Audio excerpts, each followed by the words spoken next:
Je m'appelle Marion Poiseau, je suis réalisatrice et conférencière. J'ai un parcours d'autodidacte dans l'audiovisuel parce que j'ai étudié les sciences physiques. Et à cette époque, je ne savais pas trop ce que je voulais faire de ma vie. Enfin si, je savais que j'avais envie de voyager. Donc je suis partie sur la route avec un sac à dos et une caméra. Et un jour, pendant mon voyage, quelqu'un m'avait dit « Tu sais, tu devrais en faire ton métier parce que quand tu filmes et que tu réalises des films, tu as les yeux qui brillent. » Donc ce jour-là, j'ai décidé d'en faire mon métier. Voilà. Donc j'ai appris, je me suis auto-formée, j'ai regardé des tutos, j'ai appris les logiciels, j'ai appris comment cadrer. Et comme beaucoup d'autodidactes, j'ai eu l'occasion de faire des rencontres et de vivre des expériences passionnantes parce que c'est souvent imprévu d'ailleurs. Mais aussi des obstacles parce que quand on ne va pas à l'école, il y a des choses qui prennent plus de temps, c'est clair. Mais du coup, on les apprend différemment. Et comme ce métier est un métier très intuitif, je pense que j'ai aussi appris à faire des films avec mon intention et peut-être un peu différemment que si j'étais allée à l'école. Alors en 2014, j'ai réalisé un documentaire qui s'appelle Into the Sea qui parle de l'introduction du surf en Iran par des femmes. Donc on était 4 femmes, une surfeuse irlandaise et 2 sportives iraniennes. Et on a introduit le surf en Iran, voilà, donc dans un endroit où on ne nous attendait pas, c'est clair. Donc cette histoire, ça a été une histoire riche en émotions, en joie, en rebondissement, c'est clair, en chute aussi, en doute. Et une grande histoire d'amitié, d'audace, parce qu'il en fallait pour partir là-bas, c'est clair. Et vraiment un apprentissage, en tout cas pour le métier, parce que à ce moment-là, vraiment, je découvrais le métier. Donc j'ai dû apprendre comment produire un film, avec tous les enjeux financiers, administratifs, logistiques, avec toutes les contraintes des codes culturels iraniens que je ne connaissais pas. Et voilà, ça a été une production compliquée. Alors déjà que faire un film c'est compliqué, mais là c'était pas simplifié. Et puis surtout, dans ce genre de projet, il y a toujours des gens qui sont là pour nous dissuader de le faire en fait. Et j'ai entendu beaucoup de personnes qui m'ont dit « Non mais attends, partir faire un film de surf en Iran, c'est de la folie, ça marchera pas, c'est trop casse-gueule, c'est trop dangereux. » Si bien qu'à force d'entendre ces personnes, j'ai fini par moi-même avoir des doutes. Et dans ces cas-là, on est très bon pour se faire plein de scénarios possibles, et souvent des scénarios catastrophes d'ailleurs. Du coup, je me disais, mais si on se fait kidnapper quand on va là-bas, si je mets en danger les filles, si je n'arrive pas à avoir de visa pour filmer, si je ne peux pas faire venir mes planches, si on nous arrête quand on surfe, et si je n'arrive pas à faire le film, et si je ne suis pas faite pour faire des films, et si, et puis finalement, je crois que le scénario le plus catastrophique que j'avais en tête, c'est d'écouter toutes ces peurs et de me réveiller un matin et me dire « Et si j'avais fait ce film de surf en Iran ?» Voilà, donc le pire scénario, c'était de ne pas vivre cette histoire. Et puis j'y croyais moi à cette histoire, parce que je savais qu'on était les premières et que forcément ça allait devenir une histoire unique. Et j'avais cette intuition qu'il fallait que j'aille au bout, que j'étais sur la bonne route. Donc j'ai écouté mon intuition et j'ai fait un peu la sourde oreille aux peurs autour de moi, aux peurs des autres finalement, parce que c'est leur peur qui me transmettait à moi. Et donc j'ai continué, j'ai tapé dans les murs et j'ai mené ce projet jusqu'au bout.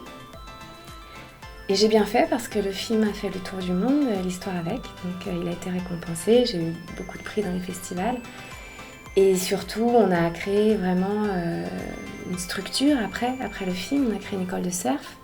Donc l'histoire, elle ne s'est pas arrêtée au film, elle a été beaucoup plus grande que ça. Et maintenant, il y a une fédération de surf en Iran, donc voilà, je suis assez contente et même assez fière de dire avec mes copines, on est à l'origine de tout ça. Après ça, j'ai continué à faire des films engagés parce que c'est ce qui donne du sens à mon travail.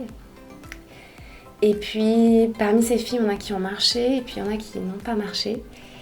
Et là aussi, j'ai appris qu'un jour on peut être dans la lumière et que le lendemain on peut être dans l'ombre. Que c'est ingrat un petit peu, hein. C'est qu'un jour on vous appelle et le lendemain on vous oublie. Et ces moments-là, il faut savoir aussi les encaisser. Et puis finalement, on grandit beaucoup de ces moments d'ombre parce que ça nous oblige aussi à nous poser la question de savoir pourquoi on a perdu la lumière. Et je pense que c'est le parcours vraiment de l'autodidacte, c'est aussi le parcours du questionnement. Parce que quand on ne nous oriente pas, quand on choisit nous-mêmes notre chemin, on est obligé de se poser les bonnes questions. Est-ce que je veux vraiment faire ça? Est-ce que je suis vraiment au bon endroit? Est-ce que je suis la personne que j'ai envie d'être à ce moment-là?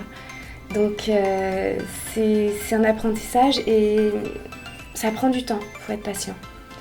Il faut être patient pour se dire que ça marche, quoi.